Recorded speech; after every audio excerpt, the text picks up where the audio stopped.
Contra is a run and gun from 1986, which was then ported to the NES in '87. This game is hard. They give you 3 lives and 3 continues to beat the entire game. The entire game is only 8 levels though. Contra is a game you can beat around 30 minutes, probably. The game contains a lot of running and gunning. The controls include jumping and shooting. Riveting.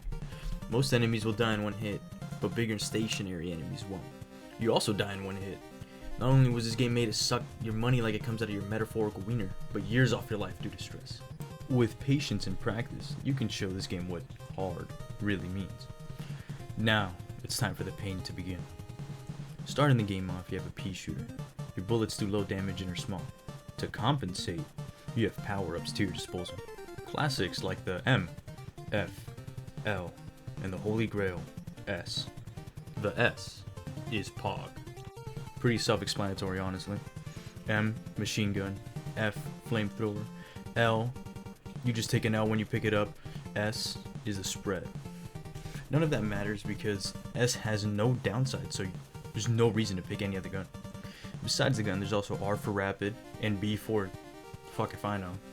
I'm not really sure, just makes you invincible for a couple seconds. The NES version of Contra is the best version. Very charming to look at, very good to play, while the arcade version is goofy. Level 1, the jungle. After jumping over an exploding bridge, grabbing the ass, this level's pretty easy. Look out for the turrets and foot soldiers, grab the R. The boss here is a wall, 4 areas to shoot, a sniper on top who will in fact clip you, 2 cannons, and then the core. Once you hear that big boom, that's on to level 2.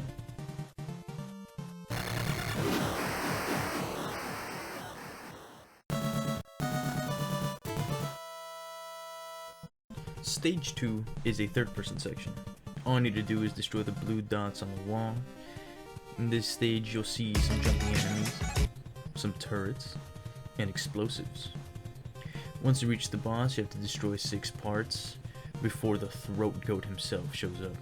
All he'll do is move back and forth for a while, shooting huge orbs at you.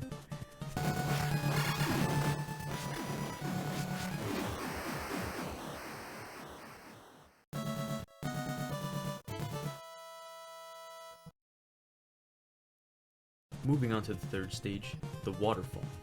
Here is where that bullshit starts. You have to climb this mountain while everything on it tries to kill you. Soldiers, more snipers, these scuba assholes, and yes, even a boulder. I like that boulder. That is a nice boulder. The waterfall is more of a platforming challenge. After carefully and gracefully making it up, you're greeted by what looks like my ugly ass dog. After destroying its arms and giving it a facial, we're able to move on. Next, we have one more third-person segments. These have to be the worst parts of the game. They control like shit, and they look like shit. I can usually make it here without being touched, until I reach the boss. Every time, without fail, this boss violates me. They have you dodging turrets and soldiers that will either shoot at you, or fucking Assassin's Creed dive at you. Don't bother trying to beat this boss without a spread, because, well, yeah. After a game restart and a very silly mistake, that boy finally goes boom.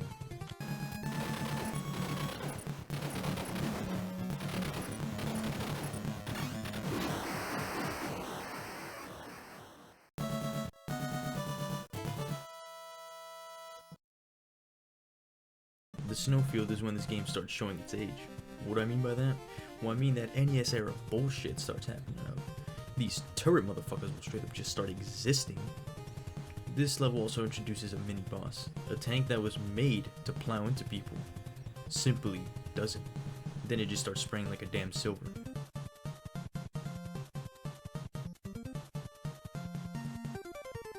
Here, we have the hardest boss. Now, I feel like this is a good time to mention, You can't hold down the shooting button in this game. You have to tap it. So, prepare to get carpal tunnel from mashing the damn B button on your controller repeatedly. Moving on, we're almost at the end of the game now. Stage 6, the energy zone. This is where this game starts to make my fucking ass itch. Same shit as before, but now we add dodging fire. See, my brain has holes in it, so it is very difficult for me to wrap around this timing. Picking up the B, however, you're just able to run through it, so I guess it don't really matter. Blowing up this Power Ranger looking motherfucker, we're able to move on to the hangar. Here in the hangar, we have some of that amazing 80s game design, where they literally just spawn walls out of thin fucking air that you cannot touch. Thank you, Konami. Keep up that good work. We now have another timing problem. Claws that will fall in a pattern are scattered around the level. And here we get to see how small my brain really is, trying to dodge all these bullets and pay attention to those damn claw patterns while I'm at it. After blowing up that square, we move into the final stage, which is the alien's lair. Now, when I was a kid and I had an IQ about 3, I couldn't even make it past the first level. So it was a nice surprise to see that all we were fighting were aliens. The soldiers, the snipers, the damn bosses, whatever the hell those things are. Proceeding into the alien's lair, we see a big mama. She starts spawning what I can only assume are cup noodle shrimp. Now once we blow up this mama's head, we can move throughout the level. There are no real enemies here except for these pink mouth things that not only entice you, but shoot these little white particles at you. If you don't take care of those things will jet toward you, so, you know, shoot them. Once you see the damn chihuahuas start spawning, that's how you know you made it to the final boss, the heart. After blowing it up, you ride off in the chopper and witness the best ending the NES had to offer.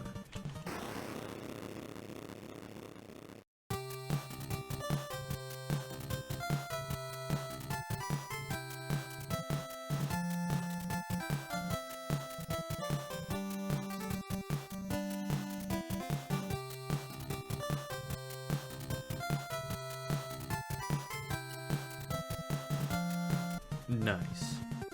There are other things I would like to mention. Like, the Japanese version of Contra had differences. For starters, that shit had cutscenes. And if Japanese wasn't hard enough to read already, good luck with that shit. Besides the new cutscenes and the mapping between levels, there are not a lot of gameplay changes. The backgrounds are dynamic, sometimes to a fault. In the snowfield level, snow drops and you can't really see where the fuck the bullets are. And I feel like I'm going to have a goddamn aneurysm watching the damn ground move in the alien's lair, but yeah, no. To each his own. As well as, apparently, the game gets harder every time you beat it. After you beat the final boss, it just drops you right at the beginning. Never ran through it more than once in one sitting. You know, I don't want to hate myself anymore, so